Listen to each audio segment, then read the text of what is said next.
The Senior Special Assistant on Public Communications and Social Media to the Minister of the Federal Capital Territory, Mr. Larry Olayinka, has criticized Senator Ireti Kingibe for her recent comments on the enforcement of ground rent payments in the FCT. Olayinka described the senator's remarks as an expression of bias against the FCT Minister Nyesom Wike and called on her to adopt a more objective approach to public issues. Reacting to Senator Kingibe's opposition to the enforcement drive, Olayinka said her statements reflected a lack of understanding of the Land Use Act, particularly with regard to the legal obligations tied to land ownership in the FCT. He emphasized that land allocation is not unconditional, as beneficiaries are expected to meet obligations such as the annual payments of ground rent. Olayinka further accused the senator of seeking political advantage by misrepresenting legal facts.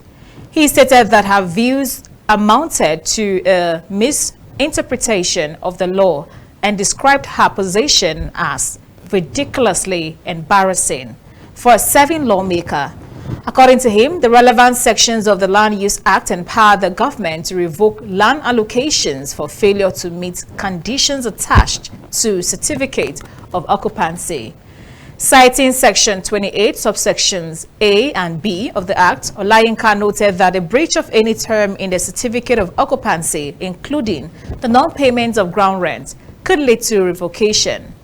He questioned whether the senator was deliberately ignoring these legal provisions or simply choosing to politicize the matter because of personal grievances against the minister. He concluded by suggesting that if Senator Kingibe were the FCT minister, her stance would imply allowing landowners to default on their statutory obligations without consequence. He criticized her for what he described as a myopic attitude and urged her to focus on the legal merits of public policy rather than politicizing governance issues.